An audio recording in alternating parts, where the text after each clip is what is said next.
ಮಿತ್ರರು ನಮಸ್ತೆ. ಅಲ್ಮಿಡಿ ಸಂದೇಶ ನ್ಯೂಸ್ಗೆ ಸ್ವಾಗತ. ಕೇಂದ್ರ ಸರ್ಕಾರ ಮತ್ತು ರಾಜ್ಯ ಸರ್ಕಾರದ ಆದೇಶದಂತೆ ಜಾತಿ ಜನಗಣತಿ ಪ್ರಾರಂಭವಾಗಿದೆ. ಪ್ರತಿ ಜಿಲ್ಲೆಯಲ್ಲೂ ಉಪನಿರ್ದೇಶಕರ ಸಾರ್ವಜನಿಕ ಇಲಾಖೆ, ಶಿಕ್ಷಣ ಇಲಾಖೆಗೆ ಸಂಬಂಧಿಸಿದಂತೆ ಆದೇಶ ನೀಡಿದೆ. ಸಮಗ್ರ ಮಾಹಿತಿಯನ್ನು ಕೊಡಲು ಸರ್ಕಾರ ಸೂಚಿಸಿದಂತೆ ಸಾರ್ವಜನಿಕ ಶಿಕ್ಷಣ ಇಲಾಖೆ ಕೊಡಬೇಕಾಗುತ್ತದೆ.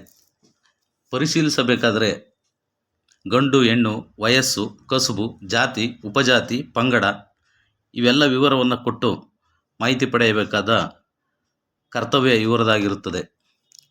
ಸಂಬಂಧಿಸಿದ ಅರ್ಜಿಯೊಂದಿಗೆ ಕೊಡಬೇಕು. ಅದು ಇತ್ತೀಚೆಗೆ ಹಾಗೆ ನಡೆಯುತ್ತಿಲ್ಲ ಎಂಬ ದೂರು ನಮ್ಮಲ್ಲಿ ದೊರೆತಿದೆ. ಅದೊಂದು ವಿಡಿಯೋ ತುಣುಕು ನಮ್ಮಲ್ಲಿ ಸಿಕ್ಕಿದೆ, ನೀವೇ ಗಮನಿಸಿ.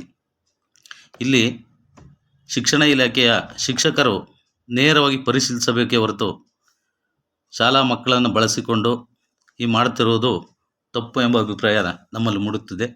ಇದಕ್ಕೆ ಸರ್ಕಾರ ಎಚ್ಚೆತ್ತುಕೊಳ್ಳಬೇಕಿದೆ. ನಾನು ಮಾಡ್ತಾ ಇದ್ದೀನಿ, ನನಗೂ ಗೊತ್ತಾಗಬೇಕಲ್ಲ ನಾನೇನು ಮಾತಾಡ್ತೀನಿ ಅಂತ. ಅಲ್ಲ, ಇವಾಗ ನೀವು ಕ್ಯಾಸ್ಟ್ ಸೆನ್ಸಸ್ ಅಂತ ರೋಡಲ್ಲಿ ಹೋಗ್ತಾ ಇದ್ದೀರಾ, ಮನೆ ಮುಂದೆ ನಿಂತ್ಕೋತೀರಾ, ಅವ್ರ ಜನರಲ್ಲ ಯಾವ ಎಷ್ಟಿದೆ ಅಂತ. ನನ್ನ ಪಕ್ಕದ ಮನೆಯವ್ರ ಜಾತಿ ಅಂತ ನಂಗೆ ಹೆಂಗೆ ಗೊತ್ತಾಗುತ್ತೆ? ಯಾವ ಬೇಸಿಸಲ್ಲಿ ಸೆನ್ಸಸ್ ಮಾಡ್ತಾಯಿದ್ದೀರಾ ನೀವು? ಏನು ಆಧಾರ ಇಟ್ಕೊಂಡಿದ್ದೀರಾ ಮೇಡಮ್? ಈ ಥರ ಸರ್ಕಾರಗಳು ಮೋಸ ಮಾಡಿಬಿಟ್ಟು ಸಮಾಜ ಹೊಡೆದು ನಮ್ಮ ಟ್ಯಾಕ್ಸ್ ಪೇಯರ್ ದುಡ್ಡನ್ನು ಹಾಳು ಮಾಡ್ತಿರಲ್ಲ, ಅದು ನ್ಯಾಯನಾ? ಹೇಳಿ, ಜನಗಳಿಗೆ ಹೋಗಿ ಅಲ್ಲಿ ಹೇಳಿ. ಯಾರು ನಿಮ್ಗೆ ಹೇಳಿದಾರೆ ಆಫೀಸರ್ಸು, ಅವ್ರಿಗೆ ಹೇಳಿ ಜನ ಹಿಂಗೆ ಹೋಗಿದ್ದಾರೆ ಅಂತ. ನನ್ನ ಮಕ್ಕ ರೆಕಾರ್ಡ್ ಮಾಡ್ಕೊಂಬ. ನಾನೇ ಹೇಳ್ತಾ ಇದ್ದೀನಿ, ಒಬ್ಬ ಸಿಟಿಸನ್ ಆಗಿ ವೋಟರ್ ಆಗಿಬಿಟ್ಟು ಹೇಳ್ತೀನಿ, ಜನಗಳಿಗೆ ಮೋಸ ಮಾಡಿಬಿಟ್ಟು ಈ ಸರ್ಕಾರ ಏನು ಸಾಧನೆ ಮಾಡೋಕ್ಕೆ ಹೋಗ್ತಾ ಇದ್ದೀರಾ? ಈ ಥರ ಮನೆ ಮನೆ ರೋಡಲ್ಲಿ ಹೋದ್ರೆ ಯಾವ ಜಾತಿ ಜನ ಇದ್ದಾರೆ, ಎಷ್ಟಿದ್ದಾರೆ ನಿಮ್ಗೆ ಗೊತ್ತಾಯ್ತಾ? SC ST ಗಳು ಜನರಲ್ ಅಂದರೆ ಪರ್ಸೆಂಟೇಜ್ ಎಷ್ಟಿದೆ? ಅಲ್ಲ, ಎಲ್ಲಿದೆ ಫಾರ್ಮ್? ಎಲ್ಲಿದೆ ಫಾರ್ಮ್? 26 ನಾವು ಫಿಲ್ ಮಾಡಿದಾಗ ನಮ್ಮ ಡೀಟೇಲ್ ಹಾಕಬೇಕು, ನಮ್ಮ ಏಜ್ ಎಷ್ಟು, ಫ್ಯಾಮಿಲಿ ಡೀಟೇಲ್ ಹಾಕಬೇಕು. ಎಲ್ಲ ಹಾಕ್ತಾ ಇದ್ದೀರಾ? ಆನ್ ಮಾಡಿ. ಇಲ್ಲ ಆಫ್ ಮಾಡಬೇಡಿ. Because I want to have this record. This is not a government form. ಹೇಳಿ. ಈಗ ನಿಮ್ಮದು ಏನು ಬರುತ್ತೆ sir? Show me the form. This is the form for us online.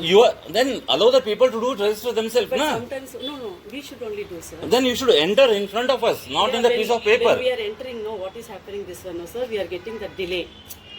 No so problem. What we are doing, we are entering. No, like this, I don't know what you enter when you go there. See now, okay, when I do like this, okay, ಈಗ ನಿಮ್ಮದು ಪರಿಶಿಷ್ಟ ಜಾತಿನ ಇಲ್ವಾ ಅಂತ ಕೇಳುತ್ತೆ. ಅದು ಹೌದು ಅಂದರೆ ನಮ್ಮ ಡೀಟೇಲ್ಸ್ ಬರುತ್ತೆ. ಅಲ್ಲ ಅಂದ್ರೆ ಏನು ಡೀಟೇಲ್ಸ್ ಬರಲ್ಲ. ಫಾರ್ ಎಕ್ಸಾಂಪಲ್ ನೋಡಿ, ಇಲ್ಲ ಅಂದ್ರೆ ಅವ್ರು ಕೊಟ್ಟಿರೋದು ನಿಮ್ಮ ಫ್ಯಾಮಿಲಿನಲ್ಲಿ ಎಷ್ಟು ಮೆಂಬರ್ಸ್ ಇದ್ದಾರೆ, ಮುಂದೇನಿದೆ ಅಷ್ಟೇ ಸರ್. ಹೌಸ್ ನಂಬರ್ ಇದೆ. ನನ್ನ ಕ್ಯಾಸ್ಟು ಇಲ್ಲ, ಯಾವ ಜಾತಿ ಕೇಳಿಲ್ಲ. ಅಂದ್ರೆ ಇದರ ಅರ್ಥ as a propaganda of Congress, ದೇಶದ್ರೋಹಿ. ನಾನು ಹೇಳಿದೆ ಮೇಡಮ್, ರೆಕಾರ್ಡ್ ಮಾಡ್ತಾ ಇದ್ದೀನಿ, ನಾನು ವಯಸ್ಸು ಬರತ್ತಿದೆ. I put in social media. Okay, ದೇಶದ್ರೋಹಿ ಕಾಂಗ್ರೆಸ್ ಏನು ಗೊತ್ತಾ? SC ಗಳೇ ಬೇರೆ, ಮಿಕ್ಕಿದ ಜನನೇ ಬೇರೆ. 75 ವರ್ಷದಿಂದ SC ಗಳಿಗೆ ರಿಸರ್ವೇಷನ್ ಕೊಟ್ಟು ಅವನೇನು ಉದ್ಧಾರ ಮಾಡಲಿಲ್ಲ. ಬರೀ ಅವ್ರು ಓಟ್ ತೊಗೊಂಡ್ರೆ ಹೊರತು ಅವ್ರಿಗೇನು ಎಜುಕೇಷನ್ ಕೊಡಲಿಲ್ಲ, ಏನೂ ಮಾಡಲಿಲ್ಲ. ಇದನ್ನೇನೋ ಮುಂದುವರಿಸ್ತಾ ಇದ್ದಾರೆ. ಖಂಡಿತ ನನ್ನ ಮಕ್ಕನ ತೋರಿಸ್ಕೊತೀನಿ ನೋಡಿ.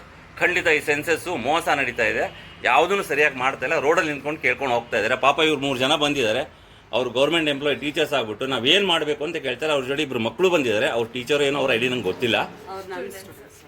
ಮಕ್ಕಳನ್ನ ಯೂಸ್ ಮಾಡ್ತಾ ಇದ್ದಾರೆ, ಯೂಸಿಂಗ್ ಅ ಕಿಡ್ಸ್. ಇಲ್ಲ ಮೇಡಮ್, ನೋ ಮೇಡಮ್, ಇದು ಎಷ್ಟು ಕಷ್ಟ ಆಗ್ತದೆ, ಏನು ನೋವು ಆಗ್ತಾ ಇದೆ ಅಂತ. ಪಹಲ್ಗಾಮಲ್ಲಿ ಆದಾಗ ಆಗಿದ್ದು ನೋವು ನನಗಿದೆ. ನನ್ನ ಸಂಸಾರ ಇದ್ದಿದ್ರೆ madam, it's not the question of being angry. Absolutely I have no denial. It's wrong. Let them read, let them study, let them progress in their career, be a good nation. Yeah, they are having holidays now. ಅಲ್ಲ, ಮೊನ್ನೆ defence ಅಲ್ಲಿ ಬ್ರೀಫಿಂಗು 2 ಹೆಣ್ಮಕ್ಳು ಬಂದಿದ್ರಲ್ವಾ? ಆಗ್ಲಿ, ಈ ಮಕ್ಕಳು ಹಂಗಾಗ್ಲಿ, ಓದ್ಲಿ. Let them build their career. I appreciate as a student you are helping, but nothing wrong in that. I am not saying you are doing anything wrong. ಕೆಟ್ಟ ಕೆಲಸ ನೀನು ಮಾಡ್ತಾ ಇಲ್ಲ. ಬಟ್ ಆದರೆ ಇದಕ್ಕೆಲ್ಲ ನಮ್ಮ ದುಡ್ಡು ಸೆನ್ಸಸ್ಗೆ 1000 ಕೋಟಿ ಖರ್ಚಾಯಿತು ಅಂತ ಹೇಳ್ತಾರಲ್ಲ, ಆ ಥರ ಸ್ಟಾಫನ್ನು ಕರ್ಕೊಂಬಂದು ಅವ್ರ ಕೈಯಿಂದ ಮಾಡಿಸ್ಲಿ. BBMP ಅವ್ರು ಮಾಡಬೇಕು. ಏನಕ್ಕೆ ಇರೋದು? ತೋರಿಸ್ತಾರಲ್ವ, ಬಜೆಟಲ್ಲಿ ತೋರಿಸಲ್ವಾ? ಕ್ಯಾಶ್ ಸೆನ್ಸಸ್ ಮಾಡಿದ್ವಿ, 1000 ಕೋಟಿ ಖರ್ಚಾಯಿತು ಅಂತ. ಆ ದುಡ್ಡು ಯಾರು ಕೊಡ್ತಾರೆ? ನನ್ನ ಮನೆ ಟ್ಯಾಕ್ಸು, ನನ್ನ ರೋಡ್ ಟ್ಯಾಕ್ಸು, ನನ್ನ ಗಾಡಿ ಟ್ಯಾಕ್ಸು, ನನ್ನ ಇನ್ಕಮ್ ಟ್ಯಾಕ್ಸು, ಅದನ್ನೇ ತಾನೇ ಯೂಸ್ ಮಾಡೋದು. ಏನು ಮಾಡ್ತಾ ಇದ್ದಾರೆ ಇಲ್ಲಿ? ಸಾರಿ ಮೇಡಮ್, ನಾನು ಕೊಡಲ್ಲ. I put it on a public ಹಾಕ್ತೀನಿ. ಮಕ್ಕಳದ್ದು ಎಡಿಟ್ ಮಾಡಿ ಕಳಿಸ್ತೀನಿ. ಮಕ್ಕಳನ್ನ ಯೂಸ್ ಮಾಡ್ತಾ